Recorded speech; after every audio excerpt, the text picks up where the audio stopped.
આતંકી હુમલા બાદ સમગ્ર રાજ્યમાં પોલીસ દ્વારા સઘન તપાસ ચાલી રહી છે। ભારતમાં ગેરકાયદેસર ઘૂસણખોરી કરતા બાંગ્લાદેશીઓની પણ સઘન ચેકિંગ ચાલી રહ્યું છે। વડોદરામાંથી 26 શકમંદોની અટકાયત કરાઈ છે।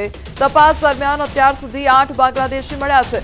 સોની બજારમાં કામ કરતા 4000થી વધુ બંગાળી કારીગરોનું વેરિફિકેશન કરવામાં આવશે। સોનીની દુકાનોમાં મોટા પ્રમાણમાં બંગાળી કારીગરો છે। સોની એસોસિએશન પાસે પોલીસે તમામની માહિતી માંગી છે। તો યાકુતપુરા અને ખાટકીવાડમાં સૌથી વધુ બંગાળીઓનો વસવાટ છે। આધાર કાર્ડ પશ્ચિમ બંગાળનું અને વાતચીત બાંગ્લાદેશમાં કરતા હતા। તપાસ માટે પોલીસની એક ટીમ પશ્ચિમ બંગાળ અને આસામ રવાના થઈ છે।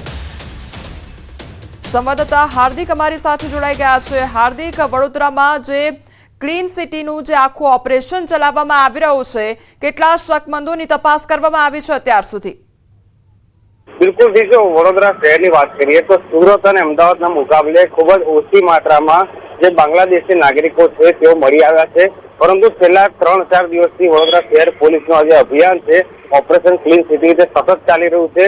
અને વડોદરા શહેરની વાત કરીએ તો શહેરના નાના મોટા જ્વેલર્સ જે છે ત્યાં મોટે ભાગે બંગાળી કારીગરો જ કામ કરતા હોય છે। ત્યારે પોલીસે લગભગ આ 3 દિવસ દરમિયાન 1000થી પણ વધારે જે છે તેમની શકમંદોની પૂછપરછ કરી છે। અને ખૂબ જ મોટી માત્રામાં તમે કીધું પ્રમાણે કારીગરો કામ કરે છે। લગભગ 4000 જેટલા બંગાળી કારીગરો છે। તે તમામનું વેરિફિકેશન કરવાનું છે અને વેરિફિકેશન માટે જે સોની એસોસિએશન છે તેમની પાસેથી તમામ માહિતી પોલીસે મંગાવી છે અને 26 શકમંદોની અટકાયત કરી।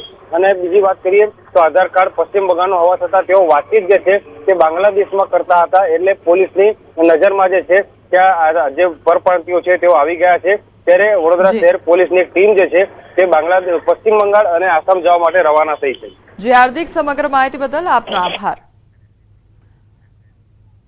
બાંગ્લાદેશી ઘૂસણખોરોને પકડવા વલસાડ જિલ્લામાં રાત્રે પણ પોલીસનું અભિયાન ચાલી રહ્યું છે અને જિલ્લાના અનેક પોલીસ સ્ટેશનમાં રાત્રિ કોમ્બિંગ કરવામાં આવ્યું હતું અને શંકાસ્પદ લોકોની અટકાયત કરવામાં આવી હતી। અત્યાર સુધી વલસાડ જિલ્લામાં 350થી વધુ શકમંદોની અટકાયત કરવામાં આવી છે અને તેમના ઓળખ પુરાવા તેમજ અન્ય આધાર પુરાવા સહિતના દસ્તાવેજોની ચકાસણી કરવામાં આવી રહી છે। પહેલગામ આતંકવાદી હુમલામાં દેશભરની સુરક્ષા એજન્સીઓ એલર્ટ મોડ પર છે।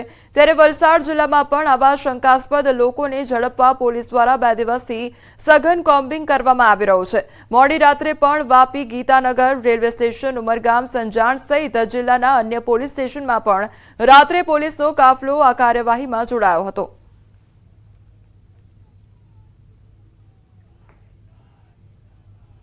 तीन 300 से ज़्यादा सस्पिशियस लोगों को डिटेन किया है, उनसे पूछपरछ की है, उनकी आइडेंटिटी स्टैब्लिश की है और जिसकी आइडेंटिटी नहीं स्टैब्लिश हो पा रही है या जिसके बारे में हमें डिटेल्ड इन्फॉर्मेशन नहीं मिल पा रही है, जो बांग्लादेश से आया हुआ शंकास्पद व्यक्ति हो सकता है, उसके ऊपर लीगली जो भी कार्रवाई की जानी चाहिए वो की जाएगी।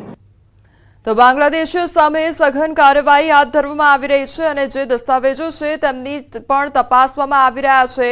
તો શકમંદોની જે તપાસ છે અને ચકાસણી છે તે કરવામાં આવી રહી છે। તો ગત મોડી રાતથી આ કામગીરી ચાલી રહી છે અને સતત તે લોકો દ્વારા પેટ્રોલિંગ કરવામાં આવી રહ્યું છે।